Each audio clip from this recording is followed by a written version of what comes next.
And a very good afternoon, everyone. Welcome to Issues and Attitudes. My name is Jeff Owens, Interim General Manager at WEIU. My co-host is Mr. Daniel Jones. Happy Monday. Daniel graduates in 2 weeks, so he's got this show and one more to go. Our guest today, Jackie Friesland from the village of Ashmore. Hello. And you might know this woman here, Wanda K. Robinson from WEIU Television. Hey, everybody. So today we are going to be talking about Ashmore, Oakland, Kansas. This is our story. It is the week of the show. So I don't know where to start other than let's just get some of the particulars out of the way about maybe Wanda, can you tell about the time of the day of the show, and then we'll get into Jackie with some talk about some of the stories and storytellers. We will air Ashmore, Oakland, Kansas. This is our story Thursday evening at 7 p.m. right here on WEIU. It will be streaming on our Facebook page and our YouTube channels, and we are just excited about it. Jackie, when we first started talking about doing it, you were one of the first people to step up and really be a proponent of it. Now that we've kind of got you through the process, tell us what your thoughts.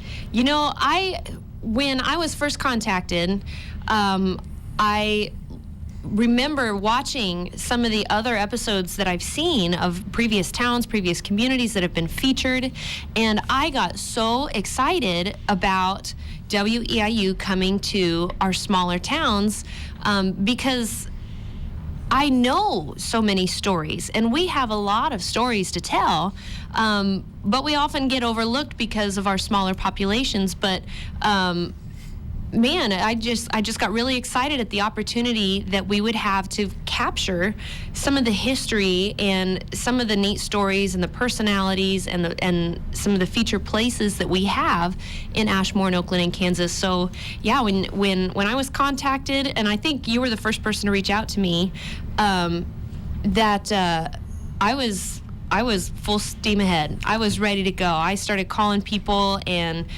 reaching out to, I am the city clerk for Ashmore, I should say that. Yep. So I am mostly familiar with the Ashmore stories, but I reached out to people that I knew in Kansas and Oakland as well, and just said, look, this is a really good opportunity. I am really stoked about this, and I hope you can get stoked about it too. If you're not familiar with it, go watch an episode because it is really fascinating, and you don't realize until you turn it on how easy it is to get hooked on these episodes. You just start listening to stories and learning about things that you never knew before, and I was just really excited to be able to capture that. Well, thank you for all your support on this. Wanda, why don't you give us a little background, maybe put folks who are new to the community, maybe new people who are listening in Eastern or Charleston. This is the 14th episode of This Is Our Story. Talk about what This Is Our Story is for the viewers who have and listeners who have no idea. Absolutely. WEIU is just so honored, and it's really our heartbeat to go into our communities and to highlight the people in these communities, allow them to tell the stories that make their towns so special and so unique. And it's wonderful. We go to a lot of bigger communities, like Jackie said, and that have bigger businesses and a lot more people, and the stories are just so phenomenal. We get to know the people because we spend a lot of time in these towns. And when we came to Ashmore, I was really excited about Ashmore, Oakland, Kansas. Lacey was excited because she's from Oakland, so this is her people.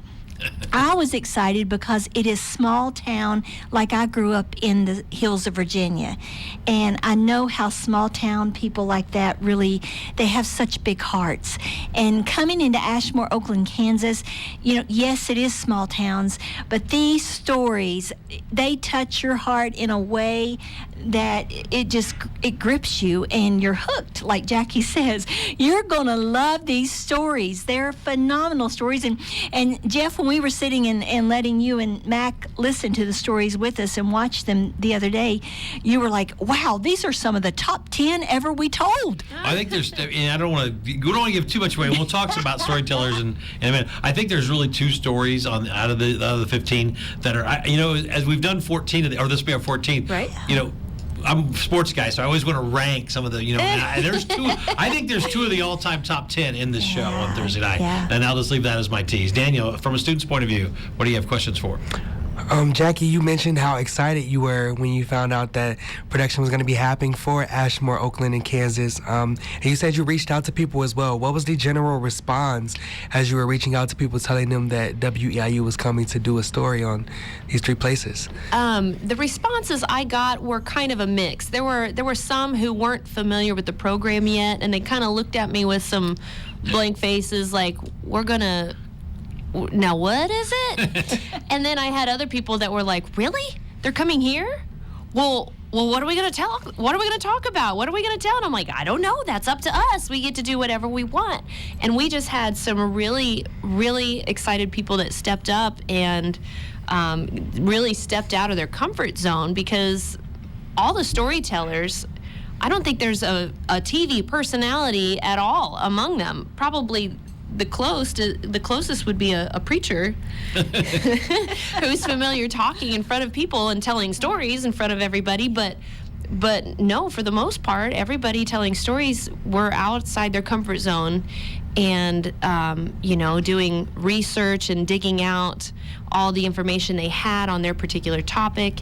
And people told stories about key figures, individuals who helped develop the town, key places that you can visit now or used to be able to visit once upon a time, key events, things that happened in each town.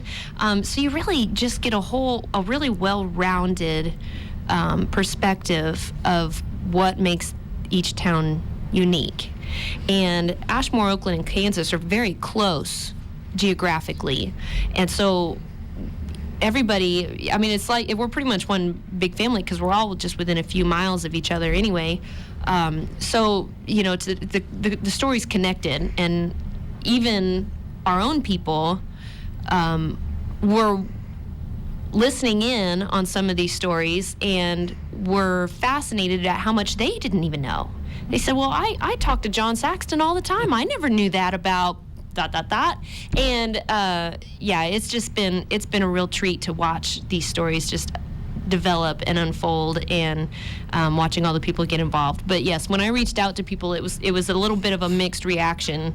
But once people became more aware of what the program is about, everybody was on board. Everybody was excited, and it was just a constant chatter of ideas. Well, what about this? What about this?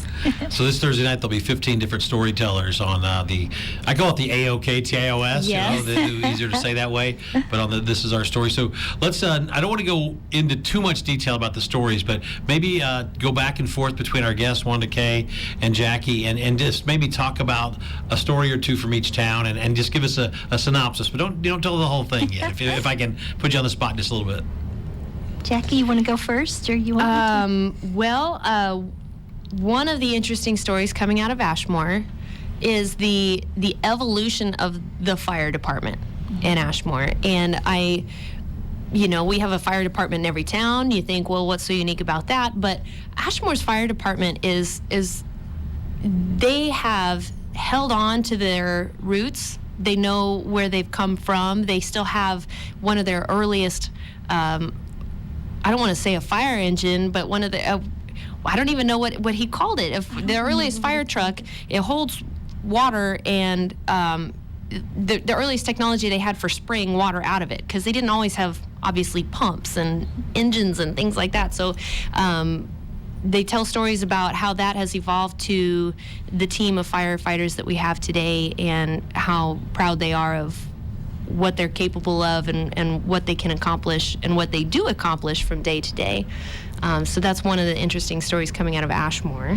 Another interesting story coming out of Kansas is by Brett Hammond, the pastor of the Kansas Christian Church, and my goodness, what a story. You have got to watch Thursday night. The great thing about Thursday night is Lacey and I, as we begin to share with the storytellers, we like to decorate our set for that evening with items from the storytellers and from the stories they've told. And the coolest thing is everybody's given us all this stuff. My office is full of just stuff. And it's going to be the neatest it's going to be the neatest set Friday night, because we're going to have Thursday night. I'm sorry, Thursday night. We're going to have a fire truck. About that fire story, I got a fire truck in my office, and we've got all kinds of things. We've got stuff from Denny Schwartz. He talked about the Charleston Speedway. We've got stuff, his racing stuff. We've got his very first trophy on the set for Thursday evening. And I mean, how cool is that?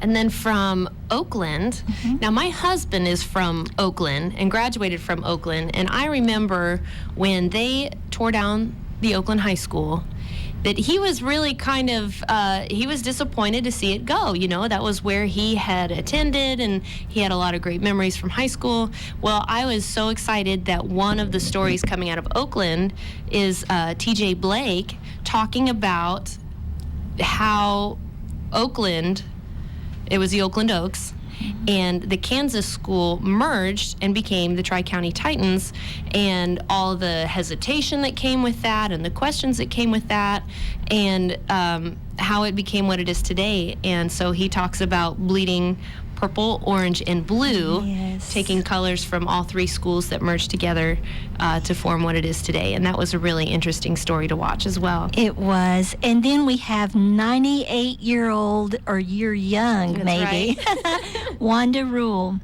She was the pastor's wife of the Ashmore Baptist Church, and she just is full of life, full of energy. And of course, she was there on production day to tell her story. She was the very first person that RSVP'd for a red carpet event last week, and she's coming Thursday night, so she'll be in the studio. Let's let Daniel break you with a question, then we'll go back with a couple more of these story ideas. So to kind of sum everything up a little bit, is there a common theme between all of the stories that we'll see on Thursday? I wouldn't say Not so. really. I think that the I think stories, the small town is the only, being the Yeah. backbone of the community, not to interrupt, is what to help answer, don't you think? Yes, I don't disagree with that. I think that the stories are varied, because I've got a list here of the different stories that are being told, and honestly, there are stories about school, stories about churches, stories about people, stories about places. Walnut Point State Park is one of the stories being told. And I grew up in Charleston. I live in Charleston now. I've been in Coles County my entire life, and I've never been to Walnut Point State Park. And I feel embarrassed even to say that. I know it's there. I've heard people talk about it. But when I watched the stories being told, Jamie Hopper talking about Walnut Point, I looked at my husband. I said, why haven't I been to Walnut Point State Park? I need to go visit there. I want to go kayaking on the lake. That looks like fun. I said the very same thing. I did too. Right? I think that's the common theme of these, not just this story that's going to come up this Thursday, but of the previous 13 is you don't realize how lucky that we are that we live here in Central Illinois, and there's all these little things to do, and also the information you find out and the things that we don't take advantage of because we just kind of it's there and it's whatever. But that's a perfect example. I've never been there either, so it's one of those just. Why not? So. I'm going this summer. And I couldn't stop watching. And WEIU has done such a great job of putting this show together. And so you're not just watching a person tell a story. There's so many neat visuals that come along with it. And like with the Walnut Point, there were several photos and video of the lake, of people doing things and having fun and hiking and planting trees and the wildlife. It was really interesting. It was really fascinating to watch. And for the record, the person who puts that together is not one to KRI. It is Lacey Spence who's in the other room. Well, I was just going to say, really what this is really about is common everyday people that are not used to being in front of a TV camera. They came in and they told their story to us, and we sit and talk like old friends. And then Lacey went into the edit bay and worked her amazing gift that she has to put it together, and it just has such a feeling. I can't stress enough, you've got to watch Thursday evening, because these stories have such heart, and you're gonna be so drawn in, and you're gonna want to come visit these little towns because they're so sweet. And the individuals, the storytellers, You're good. were so, they just poured their heart into these stories. Yeah. And I know that the folks that I spoke with in Ashmore, as they were preparing for their stories, they just, like I said, they're not professional speakers or personalities, TV or radio personalities, that they aren't used to this, and this was really an unusual experience for them, and they wanted to be involved with helping to capture these memories, but really worked hard to make sure that they had all their information and their visuals and the stories that I heard in the background that didn't even make the show was just fascinating. And these stories are very personal to the storytellers. Cindy Ritchie from Ashmore tells a story about her father-in-law, Donnie, and how he worked and invested himself in the community of Ashmore and developing it and growing it and building businesses, literally building the buildings, building homes, and how many families moved in because of all the work. And so this was a very personal story for her to tell. And one of the comments she made to me after it was filmed and before she had a chance to see the finished product was, boy, I hope Donnie is proud. I hope that I said what he would have wanted me to say. Yes. These are personal stories, and you can tell it. You can tell when you watch. And that's what Cindy said when she came the day of production. She was so nervous, mainly about that very thing. She said, I want to make Donnie proud. Mm-hmm. I hope he looks down and sees this and is really proud, and that I just do it upright. And that was she took it to heart so deeply and just wanted to get everything just right for the memory of her father-in-law. And she's just a good example of the vibe that I picked up across the board. Yeah. That all the storytellers, were just real careful. They just didn't want to mess it up or embarrass themselves but they really just wanted to do their story justice. Yes. Besides Walnut Point, was there any other story that surprised you or that you learned something you never knew about? I learned a lot watching it. Kathy Pardai in Oakland talking about the Rutherford home was really interesting to me. I didn't know the history of the Rutherfords or the building that's there now. I'm looking at my list here. Well, Daniel, you got a question while Jackie's perusing over there? I was going to ask, what are you hoping people take away from the episode? Let me go into it a DVDs little and bit. Blu-rays. Nice. Always the salesman there. Well played. I hope that people become interested in, as Wanda Kay put it, the heart that is in a small town and that are in our small towns. And I hope people come to visit. I hope people go to Walnut State Park. I hope people go to the Speedway in Ashmore, and I hope people visit these places and get to know, the people. It's just they're really lovely communities, all three of them, and with a lot of stories to tell. I think one of the things we're going to see out of this episode, this is just my opinion, that I think sometimes you always want to leave with people wanting more. I think people are going to wish there were more. You know what I'm saying? Because some of these that we've had that are really long, it can be tedious sometimes when you're watching a TV show. If you think, well, when's this getting over? I think we're on Thursday night. People are going to say, man, I wish there was 3 or 4 more stories. I want to stay here and watch more. And I think that's good. Sometimes you want to leave people wanting more. You know that from being a performer as well. So I think that's going to be exciting on Thursday night. And there's really some really good stories. I think with what Lacey does, I cannot express enough just how talented she is with the way that she captures the moments and the stories, the way that she places these visuals in the right places and at even the right music, time. the soundtracks music, that perfect. she adds, It's just perfect. They envelop the personalities of the storytellers. And we were talking about how the storytellers, came in and they really took this to heart and they worked hard at it.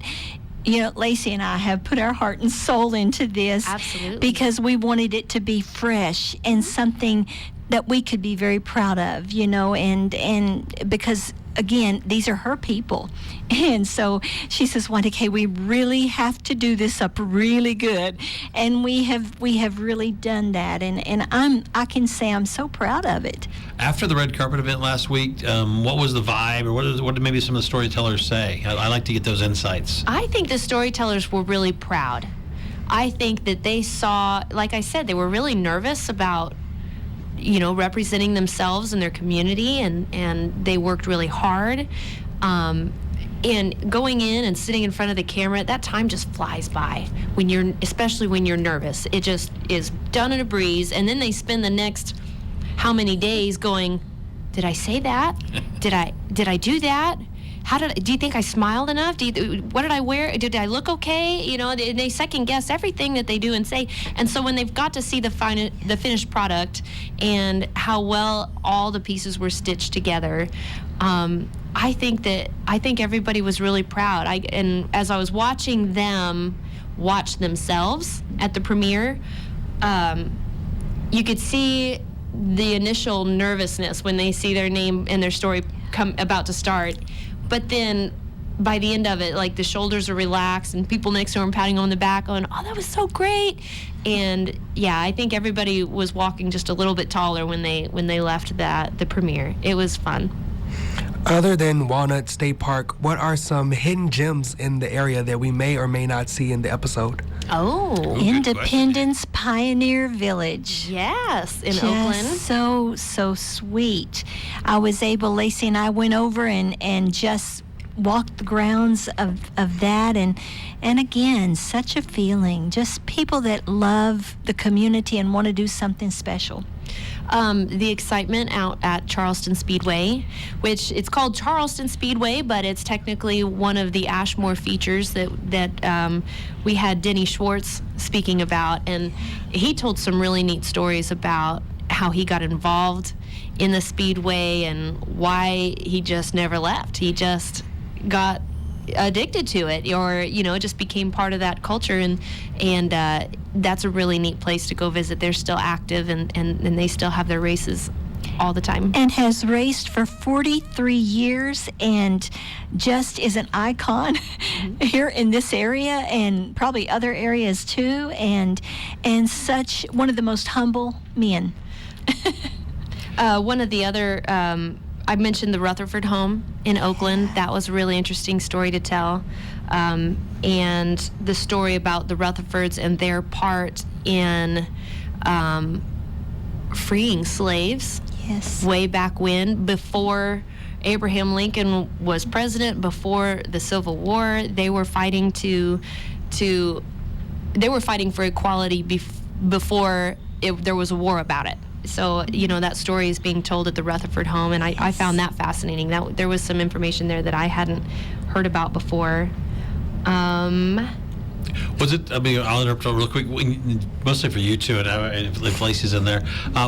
You had to meld three towns together. I know they're close, and that's why we had to do this. But was it tougher, or did you find it was there any difficult part of melding the three towns into a show?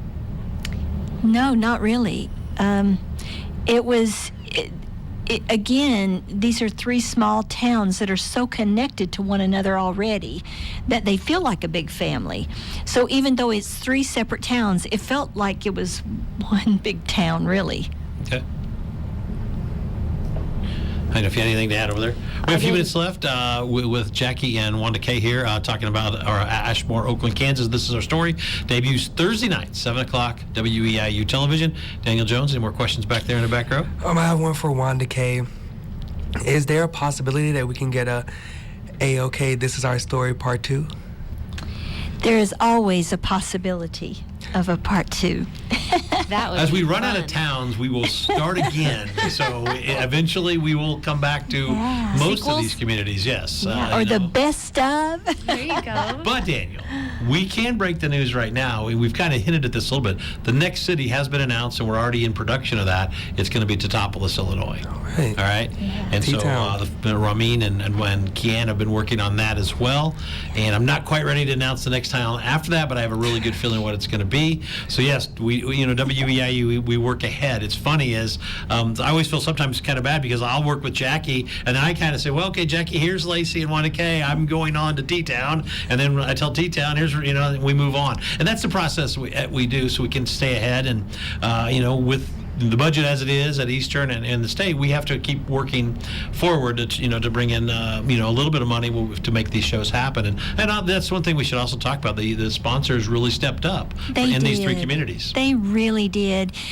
Jeff, you reached out to Jackie and got her on board to start with, and then reached out to other people, and we call them our champions. So Jackie and several others went through these small towns and promoting and talking all of this up with the people, and then we get underwriters to support, and they really came through and just to support their little towns and to be able to get this story put together and to be something they could be proud of, and that has just been phenomenal to see in this small town. Again, this is not towns with big businesses. So you can't just go in and expecting, gosh, I've got this big business to pull from and that one over here, and man, we're going to have a lot of money coming in. Some of the wasn't big like that. Corporate sponsors that you might find in larger communities. Exactly. And so, it's really, it is, WEIU puts our heart and soul into making it great. And then on Thursday evening when people watch the show, and this is a real fundraiser for WEIU to be able to, we are letting you have, for a gift of a donation of $75, you get to take home with you a DVD or a Blu-ray of this program, and this is a treasure for years to come. And then 2 or more are $60 each. So what a bargain is that? And think about it. Mother's Day is coming up. Father's Day is coming up. I mean, my goodness, what a mother and a father would love to be able to open up a gift and it be this great program, Ashmore, Oakland, Kansas. So I think it's going to be a wonderful night. I'm excited about it. Jackie, we get a little over a minute left. Any final words or the people that you want to thank or anything? I want to thank WEIU. Honestly, you all do so much, and with the resources that you have and the shows that you turn out are just beautiful. And I'm really grateful for the opportunity to tell Ashmore and Oakland and Kansas's story. And you've done such a beautiful job with it. So thank you, WEIU, for. Thank you. And I wasn't expecting that answer, but we do appreciate it. I do want to take just a couple of seconds to cut into your time to thank 3 people this year. Austin Corley, Isaac Wilson, and Sharita Ito have been our interns under Dan Jones, the other Dan Jones' tutelage this year. They've helped put on our show. You might see them in the background on TV. It's the first time we've ever had this, and these 3 kids have been wonderful. They're all Eastern Illinois University students, and it makes my job and Daniel's job so much easier that they can push all the buttons and control the cameras and do all the stuff to make us look as good as we could. And I know it's not fair to you to spend 30 seconds, but Austin, Isaac, and Shriva, we really do appreciate the sport, and I wish you the best of luck as you continue your career. Do you have an applause button? I wish, yes. Thursday night at 7 on WEIU. It's Ashmore, Oakland, Kansas. This is our story. Thanks, everybody.